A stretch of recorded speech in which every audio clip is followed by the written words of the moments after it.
பாட்டிலுக்கு 10 ரூபா, பாட்டிலுக்கு 10 ரூபா, பாட்டிலுக்கு 10 ரூபா, பாட்டிலுக்கு 10. இந்த இடம் வந்து நம்ம வைத்தியலிங்கசாமி கோயிலுக்கு சொந்தமான இடம்.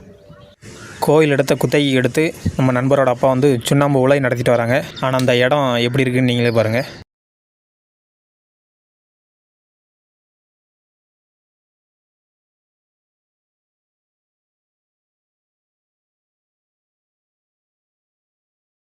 (24/7) 24 மணி நேரமும் வந்து குடிக்கக்கூடிய இடம் மாதிரி, பார் மாதிரி இதை மாற்றி வச்சுருக்காங்க. இந்த இடத்த குத்தகை எடுத்துருக்கவர் எவ்வளவோ சொல்லி பார்க்காரு, ஆனால் அதை அவங்க காதில் வாங்கவே மாட்டேங்காங்க. எல்லாருமே உள்ளூர்காரங்க தான், எல்லாருமே தெரிஞ்சவங்க தான். உங்கள்கிட்ட ஒவ்வொருத்தண்டையும் வந்து தனித்தனியாக நீங்கள் குடிக்காதீங்கன்னு சொல்லிக்கிட்டு இருக்க முடியாது. அதனால தான் இந்த வீடியோ பதிவு. தயவுசெய்து கோயில் இடத்துல உட்காந்து குடிக்காதீங்க.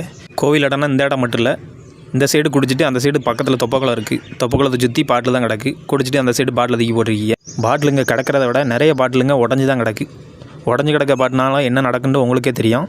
பக்கத்தில் விளையாட்டு திடல் இருக்குது. இதில் சனி ஞாயிறுனா குழந்தைங்க அதிகமாக விளாண்டுட்டு இருக்காங்க. அது காலில் குதிச்சுன்னா என்ன ஆகுன்னு கொஞ்சம் யோசிச்சு பார்த்துக்கோங்க. அதனால் தயவுசெய்து இங்கே உட்காந்து குடிக்காதீங்க. நாளைக்கு உங்கள் குழந்தைங்களும் இங்கே தான் வந்து விளையாட வேண்டியிருக்கு. அதனால் தயவுசெய்து விளையாட்டு திடலோ அந்த மாதிரி கோயில் இடங்கள், பொது இடங்களில் எங்கேயுமே தயவுசெய்து உட்காந்து குடிக்காதீங்க. ஒன்று கொடுக்கலாமா? வீடியோ ஆரம்பத்தில் ஒரு பாட்டு வச்சுருப்பேன், பாட்டிலுக்கு 10 ரூபான்னு சொல்லிட்டு. அது யார் மனசையும் கஷ்டப்படுத்தல. அரசு ஒரு புதிய திட்டம் கொண்டு வந்திருக்கு. நீங்கள் காலி பாட்டில் கொடுத்தீங்கன்னா உங்களுக்கு 10 ரூபா திருப்பி கொடுத்துருவாங்க. காலி பாட்டில் ஸ்டிக்கரோடு கொடுத்தீங்கன்னா உங்களுக்கு 10 ரூபா திருப்பி கொடுத்துருவாங்க. அதனால் தயவுசெய்து யாரும் குடிச்சிட்டு கண்ட இடத்துல பாட்டில் போடாதீங்க. இந்த பதிவு எங்கள் ஊருக்கு மட்டும் இல்லை, ஒட்டுமொத்த தமிழ்நாடுக்கும் இது பொருந்தோம். அதனால் தயவுசெய்து நீ கண்ட இடத்துல பாட்டில் போடாதீங்க. நீங்கள் எந்த கடையில் வாங்கினீங்களோ அந்த கடையில் கொடுத்துட்டு 10 ரூபா வாங்கிக்கோங்க. நன்றி.